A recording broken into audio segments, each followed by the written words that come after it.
Welcome to the SIWIKE podcast, the only podcast that shares the stuff you didn't know you needed to know about jobs, careers, and life. The SIWIKE podcast, the stuff I wish I knew earlier. Hi everyone, and welcome to the SIWIKE Stuff I Wish I Knew Earlier podcast. We're here again with our guest host Narsingh, and we thought we'd have a conversation on becoming a leader in digital marketing. So we know that you have a background in marketing, doing some work in marketing right now, and we want to have a bit of a conversation on how would someone who is a young grad focus on, what would they focus on, what would they do in order to first of all get into digital marketing and then transition into a leader. So how's it going today, Narsingh? Going great. Thanks a lot again, Luki, for having me.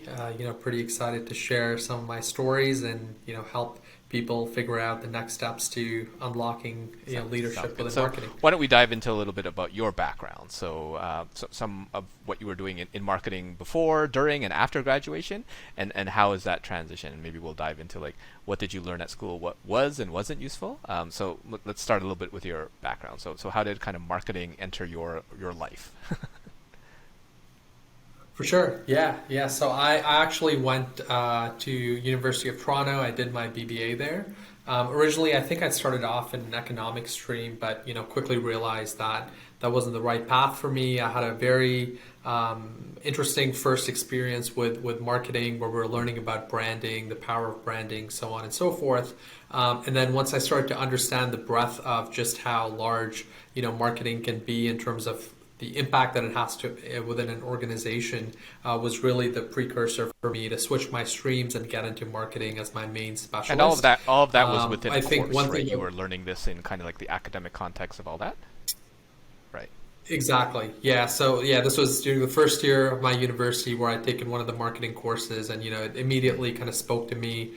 Just more so than the promotional side of it, it was really how having customers at the heart of the process, being able to work on many things beyond what you would typically think marketing is about. So let's say pricing or product management or building a brand, or working on the customer service side of things. So if you just think of all the spokes that come out of marketing, I was pretty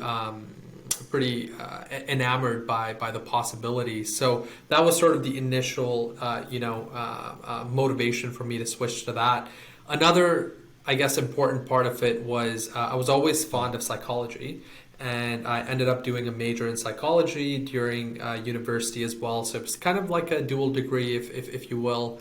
But I think that just complemented the marketing stream so well, because it allowed me to take those skills and knowledge, but also the scientific part of psychology, such as running experiments and knowing what it's like to do research, so on and so forth. I think for a lot of folks who have an interest in business and then they have an interest in psychology, well, one way is to go to something like HR, because that's kind of like people psychology, and obviously another way is going to marketing, where you can influence people to make decisions and things like that. So if we talk a little bit about your schooling, so as you went into there, what did you find was useful for you to get into digital marketing?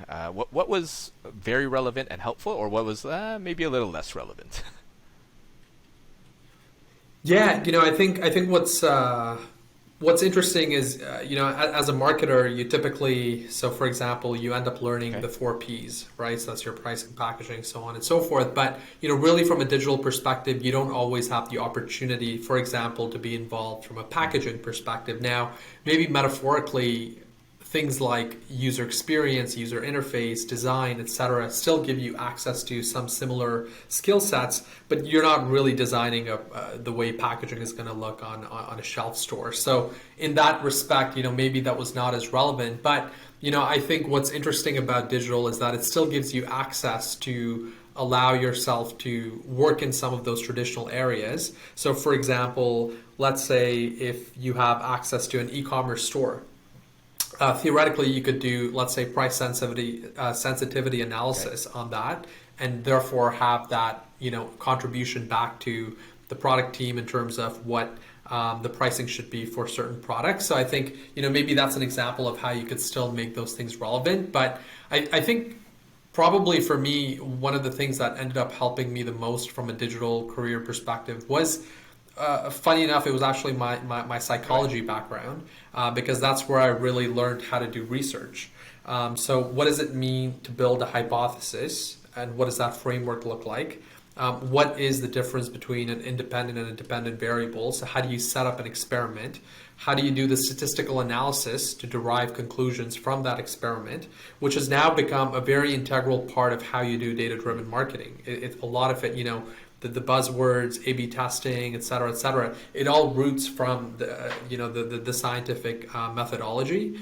So to me, that was actually super helpful, because when I went into digital, you essentially do A/B testing in almost every single discipline under digital, and having that data mindset, having the statistical mindset, having the critical thinking mindset of being able to come up with these experiments was probably something that really helped me catapult in the beginning. Interesting. So as you talk a little bit about some of the critical skills, so you talk about, well, critical thinking and analysis and things like that, but when I hear folks talk about marketing, and I'm not a marketing by any means, folks will often talk about things like copywriting, graphic website design, analytics, and funnels and newsletters. So are those like key skills that you need to learn before you get into digital marketing, or is that something that you pick up on the fly, or like what's your thoughts in terms of some of those other fundamental areas that you need to pick up?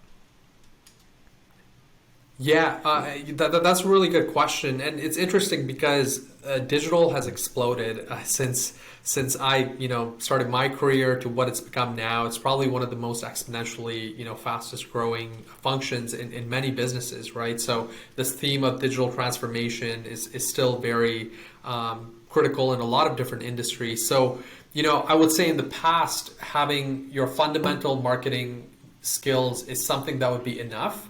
But I think because the streams have become so mature, where let's say being an SEO person, you can have a whole career out of that now, right? Before it was one of these supplementary things that we were still learning. Google was still growing, the algorithms were still developing, so we were all kind of learning as companies were maturing. But now SEO has become a very deep discipline. So I think there are some fundamental things that people can work on. For example, understanding content marketing. So theoretically, email marketing might fall under that, but knowing what it means to build content, how does that impact a website, having some basic understanding around design, etc. I think you talked about analytics. I think that's probably one of the most important things for marketing today, is being able to analyze large sets of data and being able to derive some meaning out of that, right? Because that was the missing gap, from a marketing perspective. In the past, you didn't have access to this reciprocal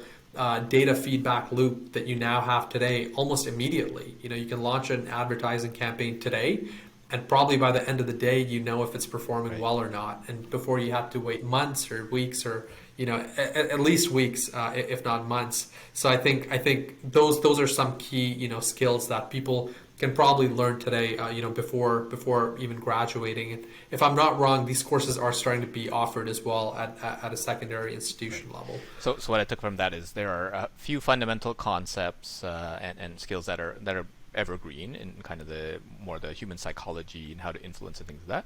But there are things that are evolving rapidly, like SEO. In theory, could evolve or change tomorrow, be it with like the metaverse or something like what's SEO in a 3D virtual world, that sort of thing, right?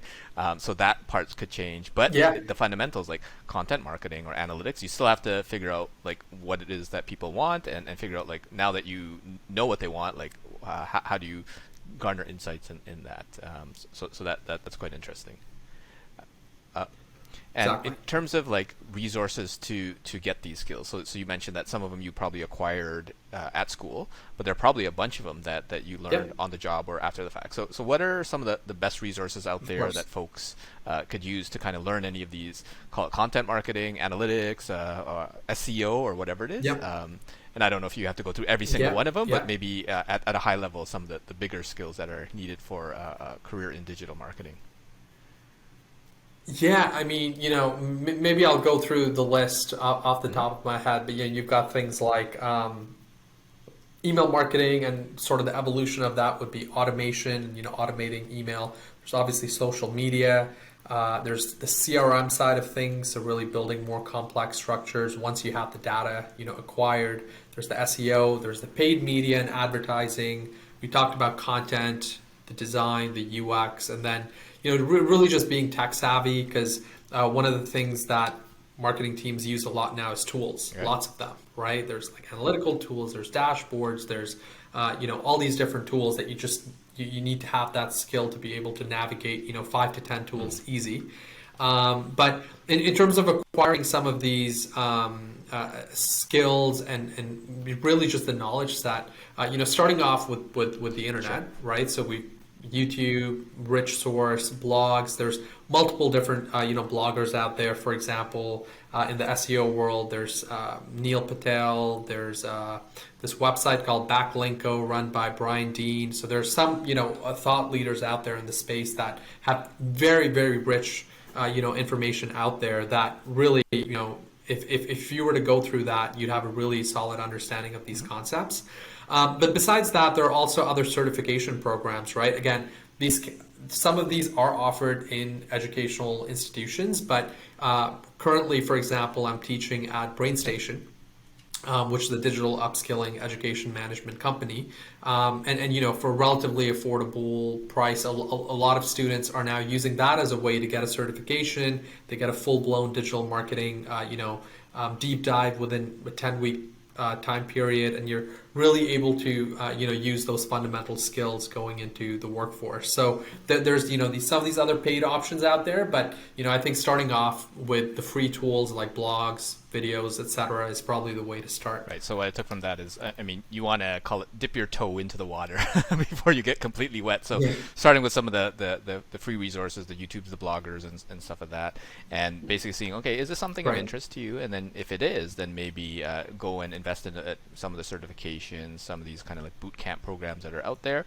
And then obviously if you want to go a little bit more into post-secondary, you can do that. And that's obviously if you've already graduated. If you're still in school and trying to figure things out, it's a slightly different path in there. So yeah, seems like a good option. Exactly. Yeah. Great. So if you were to recommend someone to, well, let's say someone from high school, what would be the best way for them to get into digital marketing? Would you just recommend them to kind of jump on in and do kind of what we said, or is there a different way? And then maybe take it where like you're in high school, and then might ask in university versus like a career switcher, because those three might be slightly different recommendations. So if we started high school, what would you recommend to someone grade 12, like wide-eyed, and bushy-tailed, and wanting to make their marketing mark in the world? What would you recommend them to do?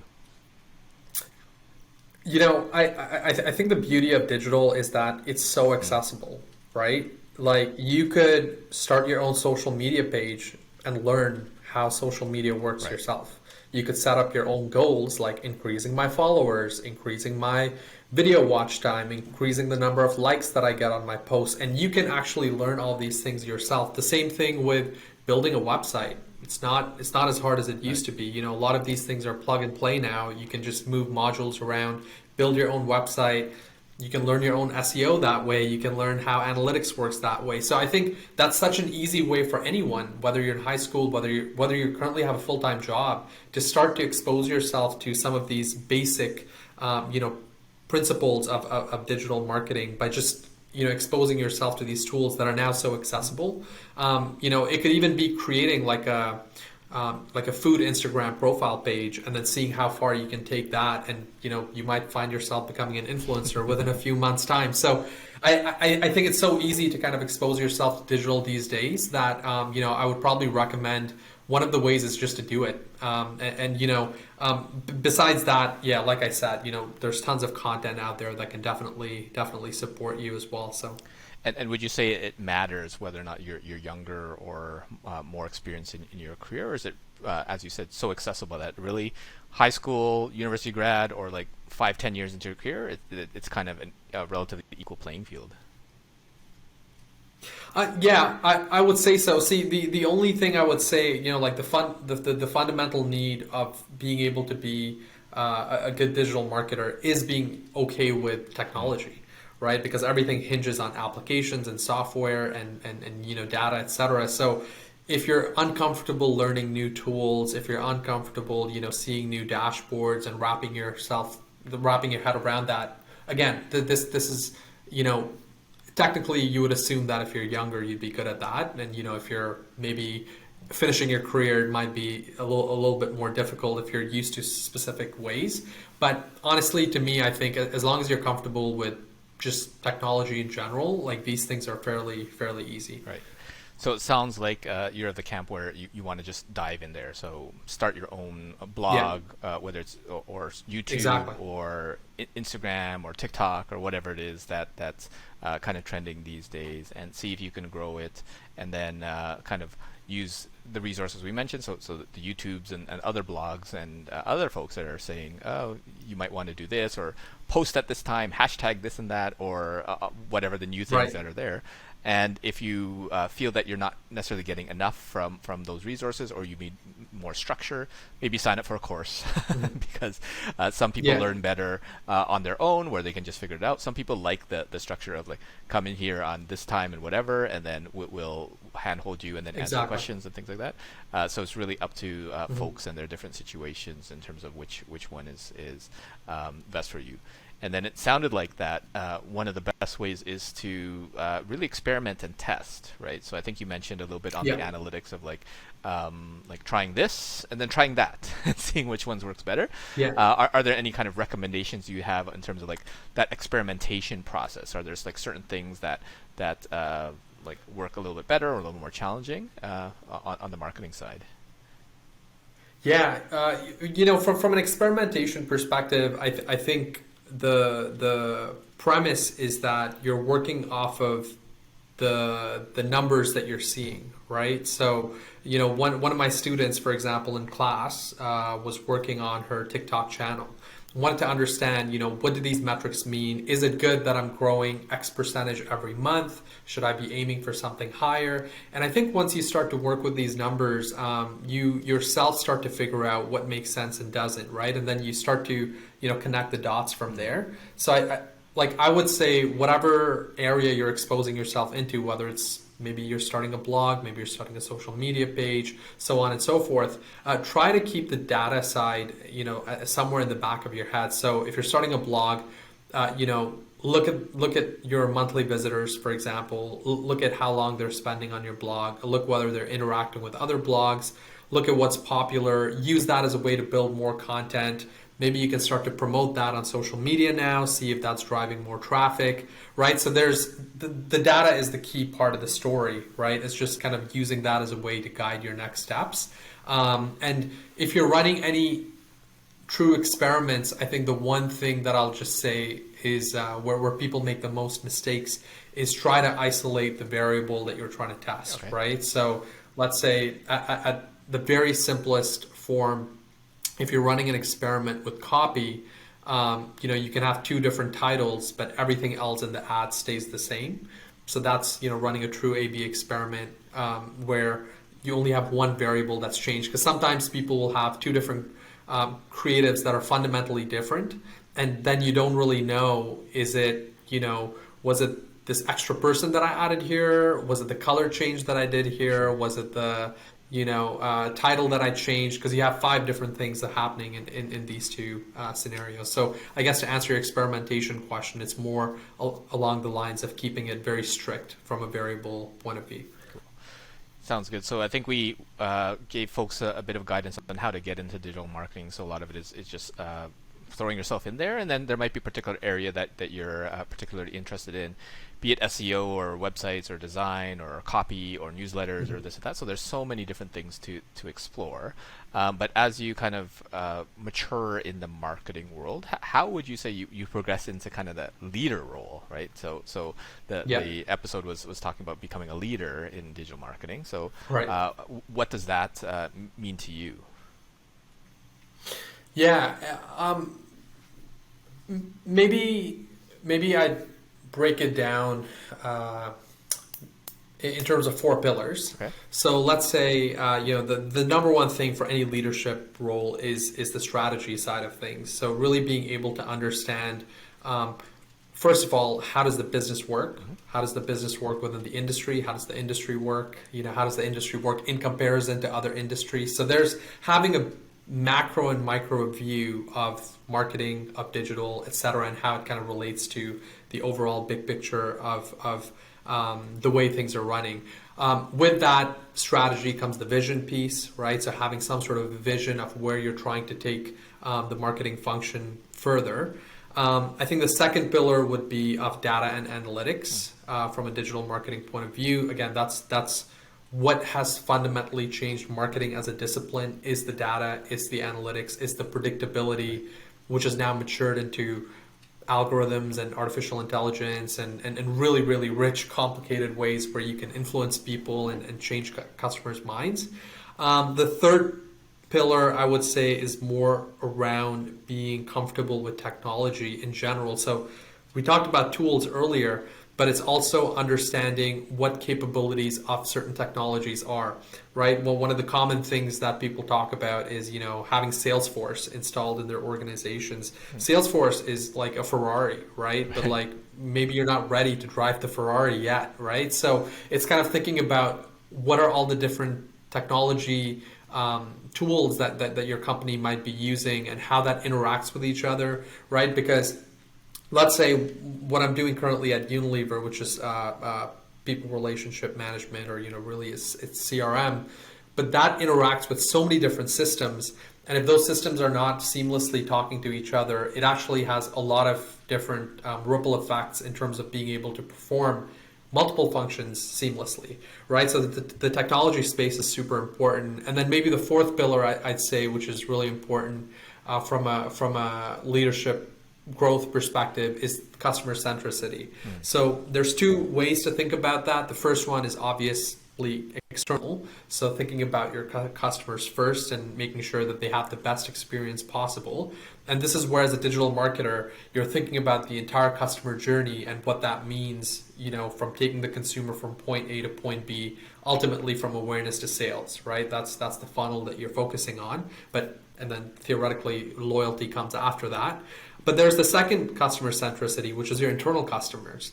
So as marketing has evolved over time, you've got multiple different stakeholders that you're working on, from your sales team to your IT team to your legal team to your, the security. So there's so many different spokes that the marketing team is kind of involved with internally. And so having that mindset of also being able to sell the story that you need to in order to drive that function forward. So maybe at a high level, those four pillars would be very critical in terms of growing as a leader and making yourself, more resourceful within the organization. Sounds good. So what I took from that is if you want to advance to kind of a leadership role in the digital marketing space, then you need to take a look at strategy and vision, and hopefully at the higher levels, you're the one setting that strategy. You're the one setting the vision. Exactly. and not just taking someone's vision and making it a reality. You're able to kind of figure, okay, where do I want to go? As I think Wayne Gretzky said, like skate to where the puck is going, not where it is, that sort of thing. And that would be some important things to cultivate in yourself. And there's probably a ton of exercises you can do. Maybe there's courses you can take. Maybe there's YouTube videos you can watch as well.